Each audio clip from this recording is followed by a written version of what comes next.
Okay, so let's talk about the resurrection. It's, the absolute cornerstone of Christianity. And we have four accounts of it: Matthew, Mark, Luke, and John. But here's the thing: when you actually sit down and read them side by side, you start to see these little details that don't quite line up. They're all telling the same basic story for sure, but the number of people, what happened when, it all seems to clash. So the big question is, are these just contradictions? Does that mean the story's flawed, or is there something else going on here? All right, let's start with the first people at the tomb, the women.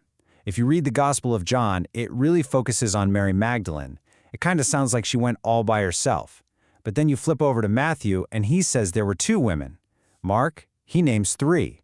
And Luke just says it was a group of women. So, what gives? How many women were actually there? 1, 2, 3, a whole group? And then there's the big stone that was sealing the tomb. In most of the stories, the women show up and, surprise, the stone is already rolled away. But Matthew's account is different. He gives us this super dramatic scene where an angel comes down from heaven. There's an earthquake, and the angel rolls the stone away right then and there. It feels like it's happening as they arrive. So which is it? Was it already gone, or did they see it happen? How do you make those two things fit? Okay, and what about who they saw inside the tomb? It gets even more confusing. Mark says they saw a young man in a white robe. But Luke says there were two men in clothes that were gleaming like lightning. And then Matthew and John just straight up say they were angels. So, who was it? A man? Two men? An angel? How many were there? You can see why these are the exact kinds of questions that skeptics jump all over. Right about now, it's pretty easy to just throw your hands up and say, see, it's a mess. But hang on. What if we're just looking at this the wrong way? What if we're trying to read these ancient texts like they're a modern police report, expecting this perfect, robotic precision that just wasn't the point for these writers? Here's where it gets really interesting. There's a way to look at this that completely flips the script. What if these differences, these so-called contradictions, aren't flaws at all? What if they're actually the very fingerprints of authenticity? Think about it like this. If a bunch of us were going to cook up a story, a lie, what's the first thing we'd do? We'd get together and make sure every single detail matched, right? We'd rehearse it. You say this, I'll say that. That's collusion. The story comes out perfectly identical, and it sounds fake. But now, imagine a real chaotic event, like a car crash. If you interview 4 different people who saw it, are their stories going to be identical? No way! They'll all agree on the main thing. 2 cars crashed, but one person focused on the sound, another saw the driver, another noticed the color of the car. That's real testimony. The core facts line up, but the details on the edges are all a little different. And that's how you know it's real. Okay, so with that idea in mind, collusion versus real testimony, let's go back to our problems. Let's look at them like a detective would, not as contradictions, but as 4 separate witness statements. Let's see if we can piece this thing together. So this chart here kind of gives you the 30,000-foot view of how all this stuff can actually fit together. It's all about understanding what each author was focusing on and just how messy real eyewitness accounts can be. Don't worry about memorizing this whole thing, though. We're going to walk through the big points one by one right now. All right, let's do this. First up, the women. It's simple, really.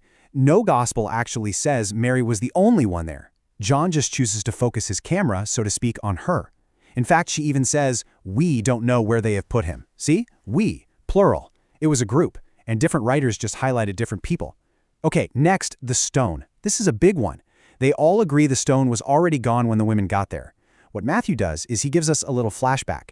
He's basically saying, oh, and by the way, this is how that stone got moved. It's not a different timeline, it's just extra information. Then you've got the messengers. Well, in the Bible, angels often just look like men, dressed in bright white. So a young man or 2 men and angels could all be describing the same thing. There were at least 2 there. Luke mentions both. Mark and Matthew just focus on the one who did the talking. It's a matter of focus. And finally, their reaction. Mark says they were scared and said nothing.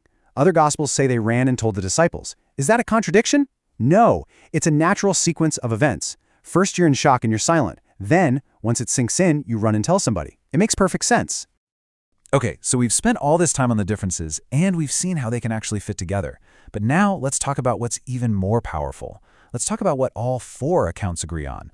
Because when you strip away those little variations in the details, what you're left with is this incredibly solid, unified core story that every single one of them tells. And here they are. Despite all those different perspectives, Every single gospel writer agrees on these 5 things, no exceptions. Number 1, Jesus died by crucifixion. Fact. Number 2, he was buried in a tomb that everybody knew the location of. Fact. Number 3, that very tomb was found empty a few days later by his female followers. Fact. Number 4, at the tomb they encountered divine messengers who announced that he had risen. Fact. And number 5, Jesus later appeared physically alive to his disciples. These 5 points, this is the historical center of gravity of the entire story. They are unshakable. So what's the big takeaway here? What does all this mean? It's pretty amazing, actually. It means that the exact thing that critics love to point to as the big weakness of the Gospels, all these little variations, might actually be their greatest strength when you look at them like a historian. And this is the bottom line, right here. Real history is never neat and tidy. It's messy. Real people see the same event and remember different little things. If all 4 stories were identical down to the last word, that would be super suspicious. It would scream conspiracy. But this pattern we're seeing, this rock-solid core of agreement surrounded by different peripheral details, that is the gold standard. It's exactly what historians hope to find when they're looking for proof that multiple independent witnesses are telling the truth about something that really happened. Which leads us to this powerful conclusion. The variations in the Gospels, they're not bugs, they're features. They don't make the story weaker, they ground it in the real world.